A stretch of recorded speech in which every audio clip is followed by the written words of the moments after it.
Well, good day, my friends. Today we are exploring the Academy Museum in Los Angeles, California. Daze with Jordan the Lion begins now.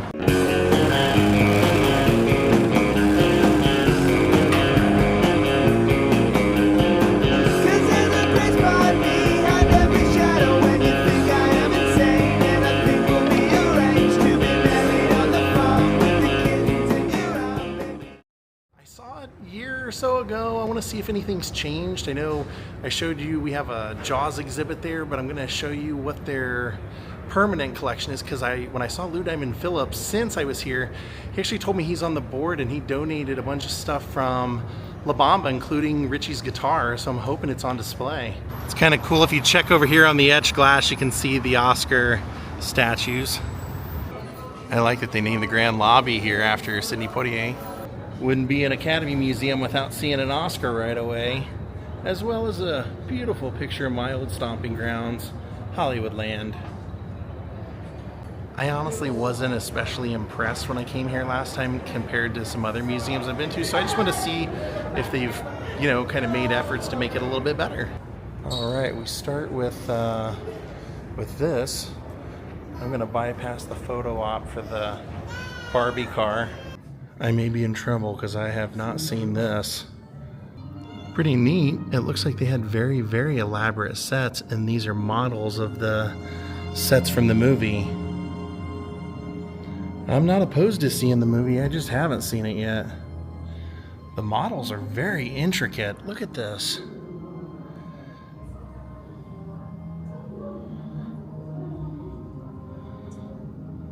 I assume these are props from the movie.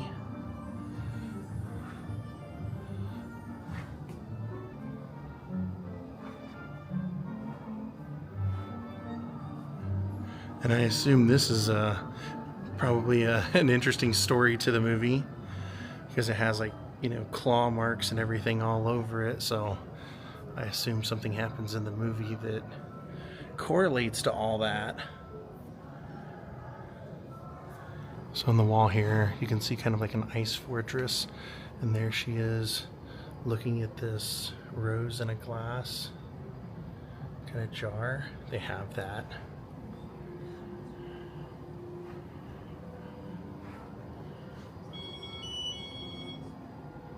Oh, these are interesting. The teapot has a face.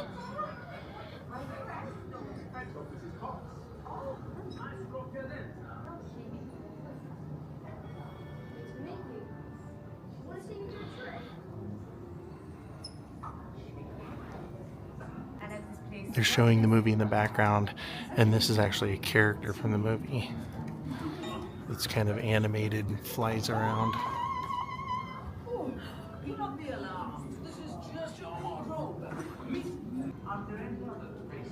You see, this is the talking clock because it has a face and everything.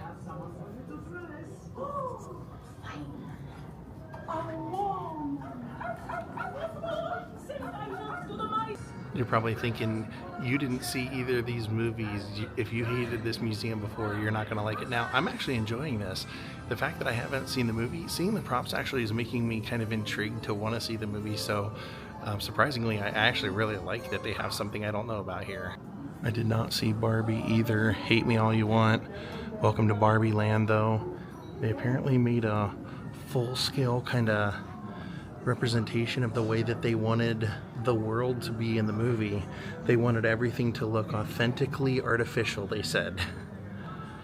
And when you look at this stuff, you know exactly what they mean. I mean, if you're trying to make it like Barbie, obviously you want it to look kind of like the toys. You want the world to look like the toys. So it looks like this is like Ken's castle. I don't know if this was in the movie or what, but there he is lounging.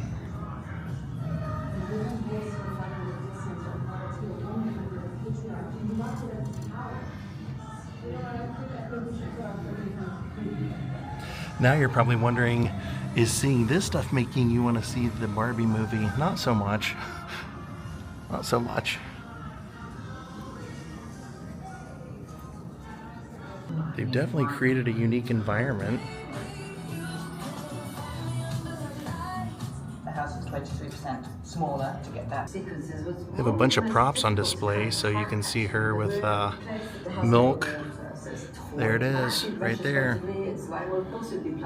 Her toothbrush and toothpaste, oversized, crazy looking hairbrush. There's the prop newspaper. It's in that scene. And then I showed you the toothpaste and toothbrush. That's right there. The oversized hairbrush is right there in that. You've got they are authentically artificial. One of the newspapers there as well. Some of her mail. These are all props. Oh my god, I have a weird Barbie. As well as her mailbox, Scott Michaels. Scott Michaels loves his mailboxes. Now he can see Barbies. They actually have a whole exhibit on the color palette of pinks that they used. Check this out. There's the heist map from the movie. 3D heist map, it says. Here's a snow globe. And then there's a whole model of property. And then also that. Look at all the versions of the house. So the people who were responsible for this project were basically named Greenwood and Spencer, and they moved their entire workspace into the museum here on display. This is their whole crazy work area when they were working on the film. Okay, not bad for two movies I've never seen. Let's go see some more exhibits. Okay, let's see what this is all about. Oh, it's the storyboard art for Blade Runner. As well as Terminator 2 concept art. Actually, that's the first Terminator. That's a prop from Ex Machina, the movie, as well as that skull. I'm not sure what that's from. That quantum headpiece right there. The first one is from Strange Daze, back in 1995. And then this headpiece over here, Sleep Dealer. I don't know that one. And then that's a weird helmet prop from a movie called Videodrome. And then that is a costume from Tron. Alright, let's see what's in here. Other than Spider-Man. We've entered a new world. Oh, I see props. Perfect. Harley Quinn. Bat, mallet. That's also a Harley Quinn costume. Margot Robbie. There's Lawrence Fishburne's Morpheus costume for The Matrix.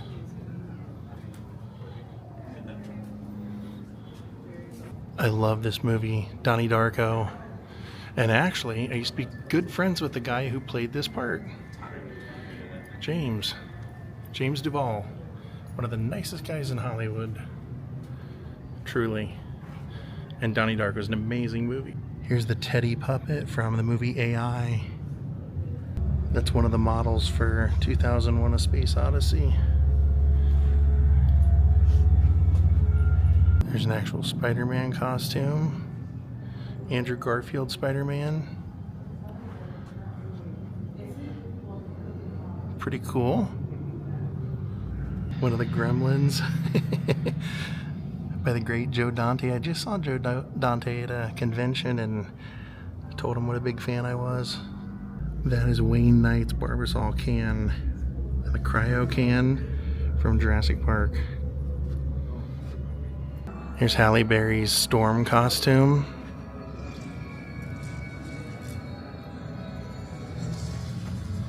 This one I wasn't familiar with. This is from The Shape of Water, which I haven't seen.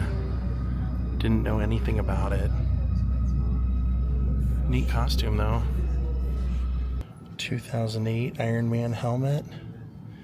And they also have Tony Stark's Iron Man glove over here as well.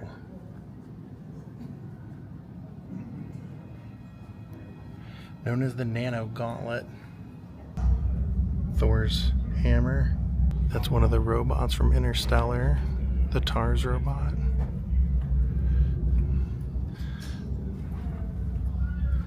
This is also from Interstellar.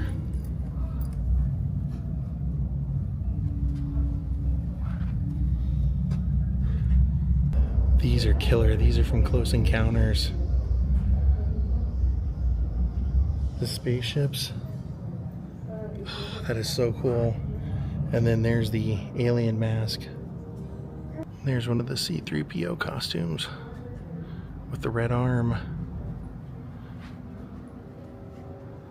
It's the Stormtrooper helmet from Episode 7.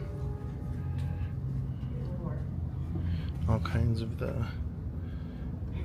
Oh, look at that Darth Vader helmet back there. That's awesome.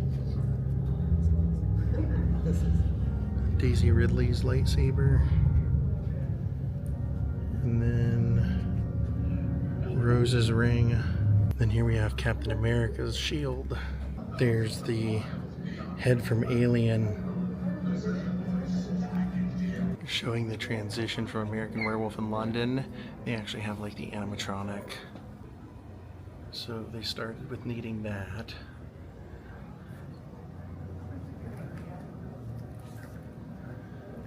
And then it moves on to that. And then on to that.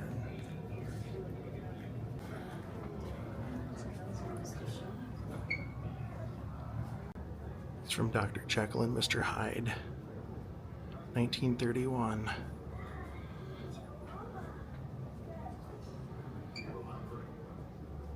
All right, let's head downstairs and see what else they have. All right, I think we have one more room. Oh wow, they have the video phone booth from Blade Runner. That's pretty awesome.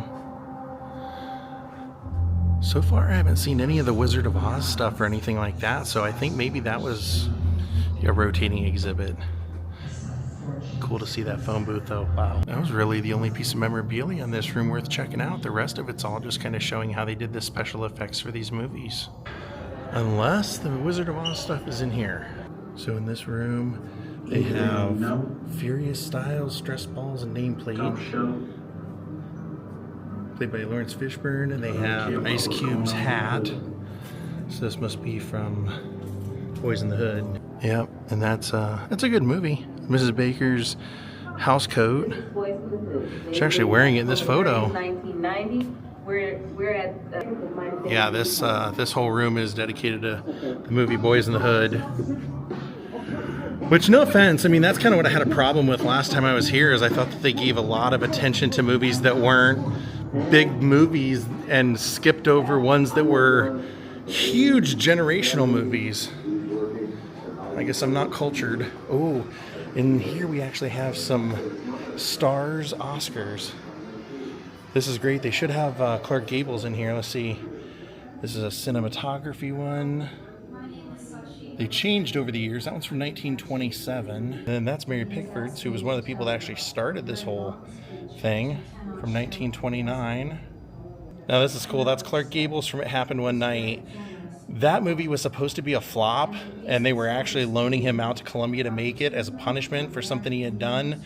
And then they rewrote all the script and did everything and got, him and Claudette Colbert, and then the movie was actually great. It's a great, hilarious movie, even to this day. But when he won the Oscar, he was just not one of those guys. So he had someone that I think worked for him or something who had a kid, and the kid said, "Oh, that's nice," and he just gave it to the kid, and the kid had it for many years. And then I believe the story was that Steven Spielberg bought it when it came up for auction or something like that, because I don't think that you're supposed to ever be allowed to sell these. So this empty space here is for Hattie McDaniel, who was also in Gone with the Wind. She was Mammy, and it says that she gave her award to Howard University, but after years on display, it disappeared. So they have a replacement now, but somebody has stolen the original. And then I believe this was Rita Moreno's when we were here before, unless they changed it. Oh, Billy Porter. I don't even know who Billy Porter is, but apparently Billy Porter wore this in 2019 at an award show. Looks like this was worn by the director of The Hurt Locker, Catherine Bigelow.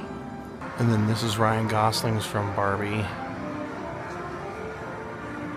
They're showing in 2025 that this backdrop from the Oscars where everybody would come and take their photos, they have it here on display so you can take your photo same way they did.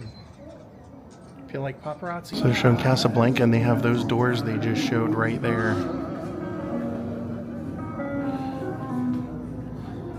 That's crazy. And then the piano that Sam is about to play is that one right there. How cool is that? So this is worth it at least. And there he is playing it on the wall. Play it, Sam. And then this is a different piano. This is the one he plays for We'll Always Have Paris in this scene.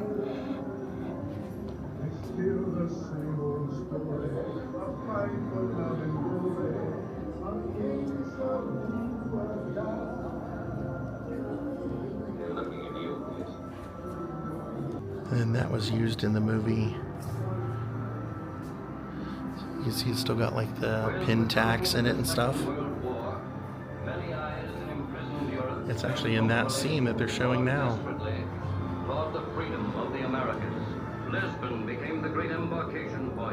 Here's Paul Henreid's passport and identification from the movie. There's Ingrid Bergman's diary, it looks like. You see her name is embedded or embossed into it. So I think they actually got rid of the Wizard of Oz stuff that I saw before, the ruby slippers and the cameras and all that stuff. And I think they have the Casablanca stuff on display. And then when you go around the corner, there's some more like cultural stuff, filmmakers that I've never heard of. So there's like 2 rooms that I just bypassed and didn't show you. I think all that Wizard of Oz stuff is gone right now. So over here where they have some costumes from Sweeney Todd starring Johnny Depp. That's the judge's costume. A great movie. I liked it. It's Mrs. Lovett's costume. Lena Bonham Carter wore that. And then that was Johnny Depp's with the crazy hair. I saw that movie actually in the theater. So here they have some of the makeup kits and everything to get the Sweeney Todd look. Sweeney Todd hair. So these are both costumes from Moulin Rouge. Also a great movie. So that'd be Nicole Kidman's dress. These are of course from Barbie. They're like Barbie overloaded here. That beeping usually means somebody's fingers are too close to the costume. So this costume is actually Doris Day's. It says that she wore it in the movie Young Man with a Horn during the concert performance. And over here they have Carmen Miranda. These 2 costumes, this was actually Gene Kelly's and Leslie Caron. And then this was all Sammy Davis Jr.'s costume. I think it was at Porgy and Bess. He was doing the song Sport and Life. That's Beyonce's dress from Dreamgirls. This red and black with the hat is Barbara Streisand from when she was playing Fanny Brice in Funny Lady. All right, I had a good time. They've changed quite a bit, so I'm glad I came back. Some stuff that I kind of expected to see, I thought kind of the Wizard of Oz stuff would be permanent. It's gone, but seeing the Casablanca stuff was amazing. I never anticipated that, and I love seeing that. So thank you all for watching. We'll see you next time. Have a great night, and goodbye.